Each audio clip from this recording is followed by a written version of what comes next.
the #1 win percentage card in the game, according to Seth, aka the Rumham, on his latest design blog post. Check it out.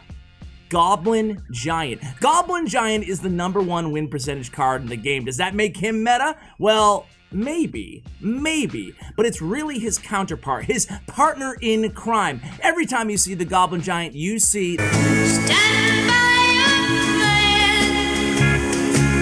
that's right, my girl, Sparky, standing next to him. Sparky is definitely meta right now. As a matter of fact, she's had an unprecedented 15 Grand Challenge wins just in the last 24 hours from the time of this recording. We rarely see that with any win condition or archetype, but we're seeing it right now with Sparky. It's a Sparky revolution.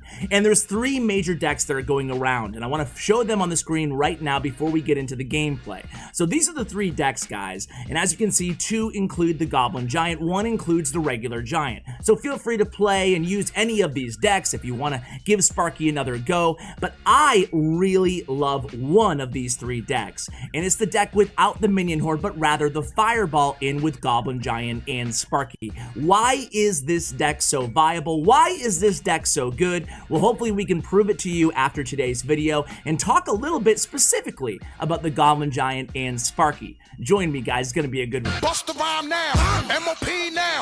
What you want now? What you want now? What you want now? What you want now? Welcome to the main video, guys. We're not wasting any time here. Well, I guess I just did waste a 1.5-minute intro, didn't I? I guess I did. But anyway, we're right into the gameplay here. We're at the 9th win in a so far flawless Grand Challenge. There's a lot to talk about before we focus on the gameplay here, so let's kind of go over things one by one. First off, let's talk about why Goblin Giant is the #1 card in the game, why Goblin Giant is having success for those minority of players who actually use him right now, because the use rates are not sky high. The win rates, however, are #1 right now at 59% in the game. So why? Why Goblin Giant? Well, I can tell you why he synergizes so well in a Sparky deck utilizing the Fireball. And it's mainly, and maybe we'll see it in this matchup, mainly the popularity of Musketeer, of cards like Ewiz, because you don't need another small spell to kill a Musketeer in a deck like this, because the Goblin Giant is going to act as your zap, act as your additional spell on top of the Fireball. And you just saw it right there. There it is. Rewind. There it is. God, video done. That's it. Perfect timing there, Sarac. Basically, that was it in a nutshell. A Musketeer is going to be used to defend against your push. You have, or an Ewiz or anything like that. Any of those kind of support units. A Wizard, same case, right? You'll have the Spear Goblins invincible, obviously, to the whatever troop is defending.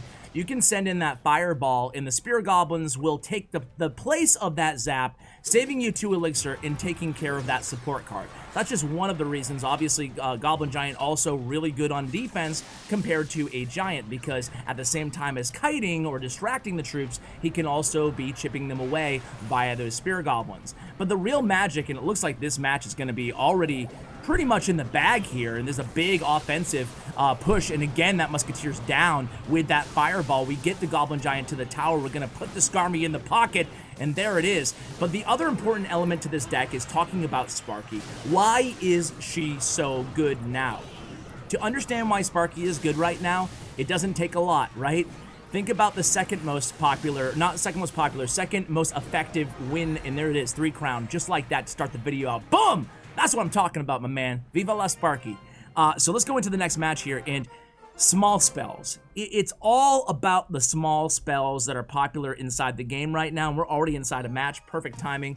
Snowball is a #2 win percentage, not use, win percentage card in the game right now. A lot of people are catching on to the incredible power of the Giant Snowball in the game, and I totally agree.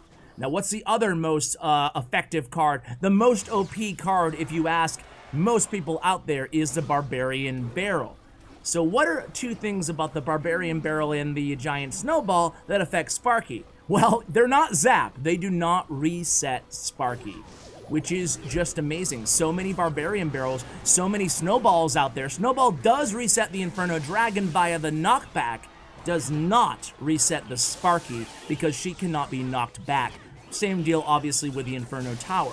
And because the Barbarian Barrel is so popular, that's why we have Skarmy in this deck.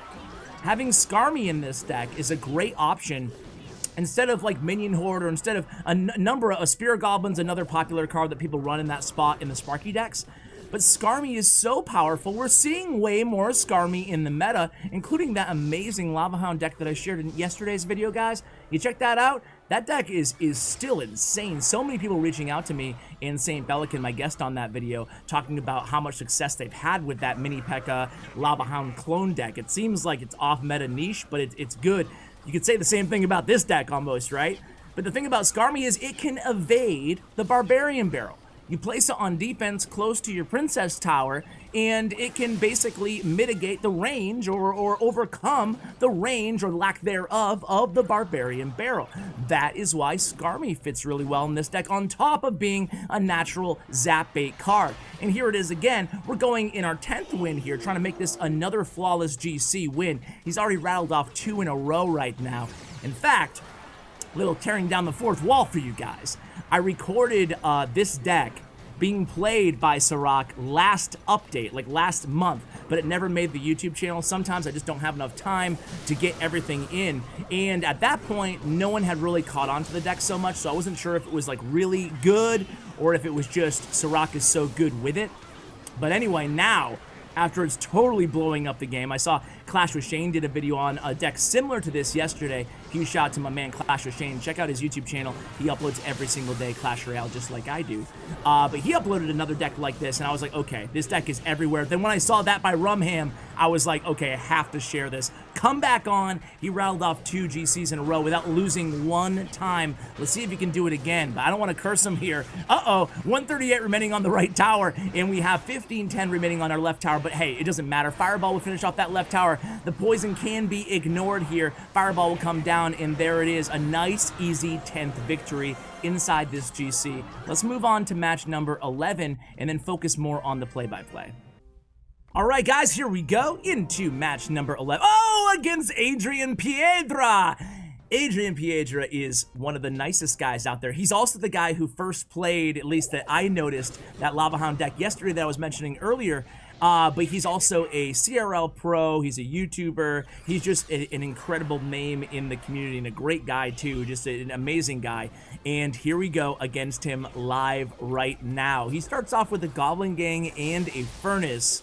So I don't know what he could be playing. Maybe that crazy Inferno Tower. He could be playing the Goblin Barrel Mirror deck, which is, I don't know if it's good, but obviously he's having success with it. He's on his 11th win inside this GC. The good thing about our deck is we had the Barbarian Barrel, so we just use it to protect our Sparky there, and then we can use either our Goblin Gang or our Skarmy on defense as well, but we still have to contend with all of these furnaces and potentially even mirrored furnaces throughout this match. Man, so happy when we get to see real pro players from Complexity, Adrian, inside these GCs. This is what I love doing. Grand challenges here and there, even though I prefer to do mainly ladder content. By the way, this deck is amazing on ladder. If you're not normally a Sparky player, a little bit reluctant, I don't even, I don't know, I'm not a big Sparky fan, and my Goblin Giant isn't leveled up, maybe this deck would make you reconsider just because of how strong it is right now for the reasons that we've already talked about. So here we go. It's going to be a Sparky and a Goblin Giant in the left lane, but we're going to run into that Inferno Tower. Also going to run into maybe Skarmy from Adrian. Let's see. We died to, oh, there it is, yeah. And Sarac gives an oops, because he's like, okay, that was not the right call there.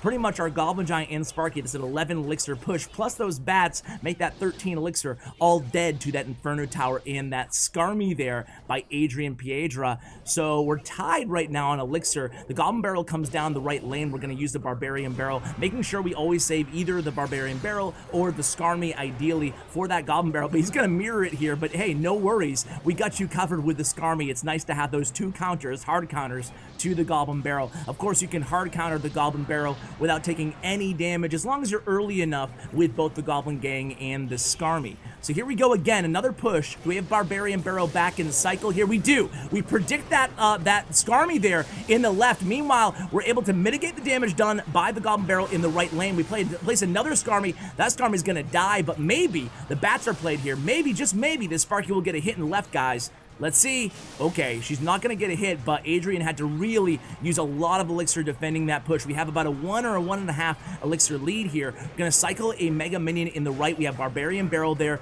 on defense to counter that Goblin Barrel, but here's another, okay, not a mirrored Goblin Barrel. It's going to be a Furnace reset for Adrian in the back right-hand side, as with 2 seconds left, we're going to be definitely going into sudden death overtime. So we have a Sparky push coming in the left. He's got to deal with all of this bait crap here from Adrian. We have the Skarmy down. He has log. Does he have log and cycle? He uses a fireball either way. We get the Barbarian Barrel again.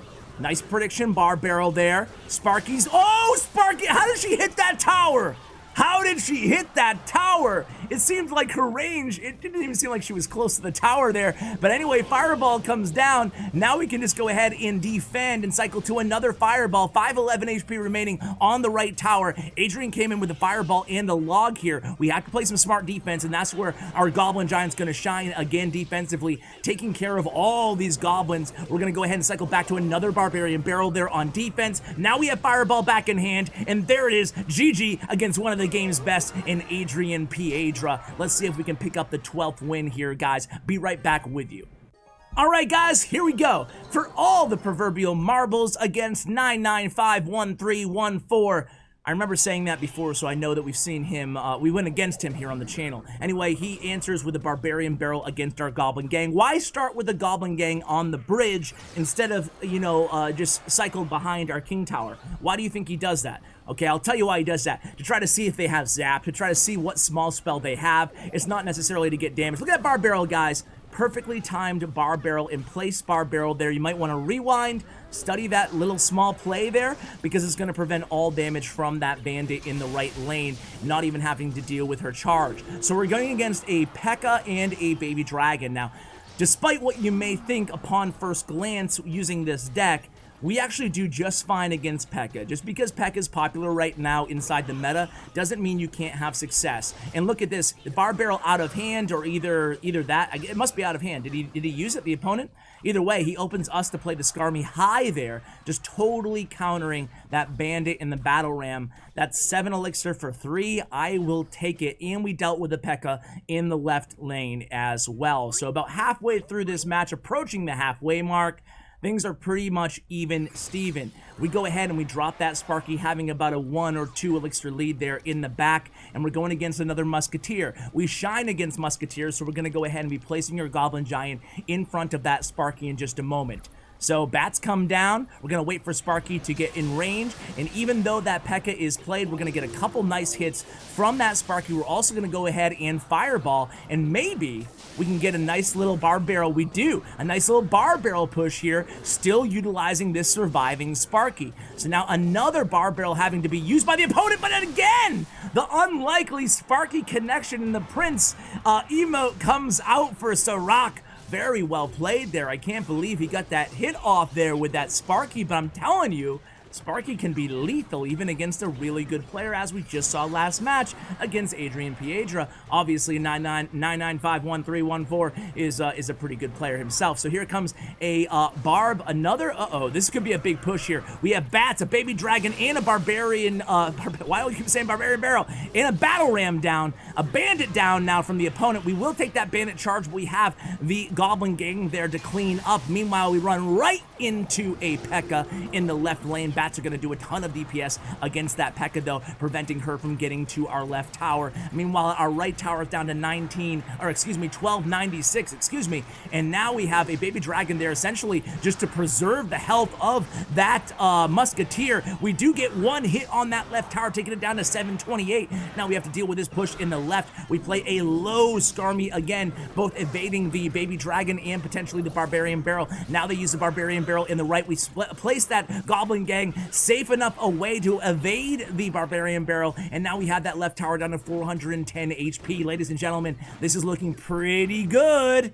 This is looking pretty good. We have a Musketeer is going to come down the left. We're going to go ahead and play a Skarmy and a Goblin Giant in the left lane, knowing that the opponent had the Bar Barrel out of cycle. They just used it on that previous push, and there it goes. Boom, 63 HP. Spirit Goblins for the win in the left. GG Sarac, another flawless 12-0 Grand Challenge victory.